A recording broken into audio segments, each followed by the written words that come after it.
আসসালামু আলাইকুম বন্ধুরা, আমি আশরাফুল ইসলাম। আজকের ভিডিওটা হলো একটা এমসিবি কিভাবে লাগাবেন একটা মোটরে, ডবল পোল সার্কিট ব্রেকার, সেটা নিয়ে আজকের মূলত ভিডিওটা।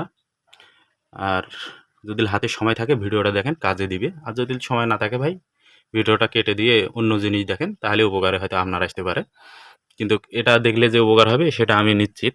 আপনারা সবসময় এরকম ডাবল পোল সার্কিট ব্রেকার লাগাবেন, তাহলে নিউট্রাল ফেজ দুটোই বন্ধ থাকবে। দুটোই বন্ধ থাকলে হবে কি, আপনার যে মোটরটা আছে ওই মোটরে যদি আর্থিং করে, মনে করো মোটরটা থেকে যদি ঘুরে আসে, আবার লাইনটা ঘুরে এলে কিন্তু দেখবেন ওখানে তো পানিতে আছে, ঠান্ডা জায়গাতে আছে, হয়তো আর্থিংটা করতেও পারে। আর যদি ওই আর্থিংটা করে তাহলে কিন্তু আপনার মিটারে বিল বেশি আসবে, কারণ আপনার মিটার দিয়ে তখন কিন্তু আর্থিংটা ঘুরে যাবে। ঘুরে গেলে যার অন্য বাড়িতে যার দেখবেন গ্রাউন্ডিংটা যেটা করা আছে, আর্থিংটা যেটা করা আছে মাটির সঙ্গে, সেটা কিন্তু আবার হবে ওই আপনার এখান থেকে কিন্তু আর্থিংটা টানবে। এই কারণে আপনারা ডাবল সার্কিট ব্রেকার লাগালে একটা উপকার হবে কি, যখন এটা আপনি বন্ধ করে দিবেন তখন কিন্তু দুটোই বন্ধ হয়ে থাকলো, কিন্তু মোটরের সাথে কোনো সংযোগ থাকলো না। আর এটা আলাদা থাকলো, লাইন আছে লাইনের জায়গায়, আর এটা থাকলো এটার জায়গায়। এই জন্য আর এইরকম একটা এখানে কিন্তু সুইচ আছে, কিন্তু এটা না ব্যবহার করে আপনারা এটা নিয়ে এসে ব্যবহার করবে, তাহলে ভালো থাকবে। এটা ব্যবহার হলে কি করলে হয় কি, এই বক্সটা পুড়ে যায়। ওটা মনে করো সেই রকম, এটা তো ভালো মানের না, এটা নষ্ট হয়ে যায়, যাওয়ার কারণে পুড়ে যায় বক্সটা।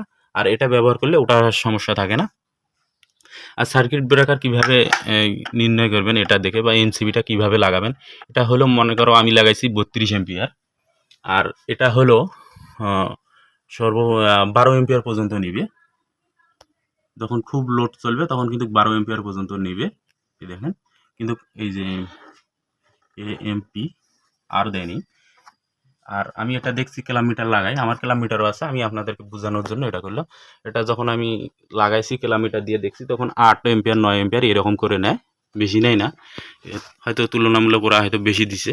কিন্তু আপনারা যখন সার্কিট ব্রেকারটা লাগাবেন, এখানে যেহেতু 12 দেওয়া আছে, আপনারা 16 না 20, যদি হয়তো 20 লাগাতে পারবেন। 20 বা 32 লাগালে ভালো হয়, কারণ মোটরটা চললে কিন্তু মোটর যখন মোটর চললে কিন্তু এম্পিয়ারটা যখন প্রথমে স্টার্ট করবেন তখন কিন্তু এম্পিয়ার হোক ভোল্টেজ হোক সব কিছু কিন্তু ডাবল নেয়।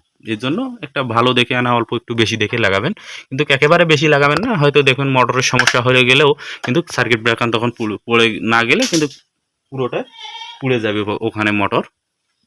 তাহলে বন্ধুরা, আজকের ভিডিওটা এই পর্যন্ত। ভালো লাগলে লাইক কমেন্ট শেয়ার করবেন, আর চ্যানেলটি সাবস্ক্রাইব করবেন। যারা যারা চ্যানেলটি সাবস্ক্রাইব করেছেন তাদেরকে অসংখ্য ধন্যবাদ এবং ভালোবাসা।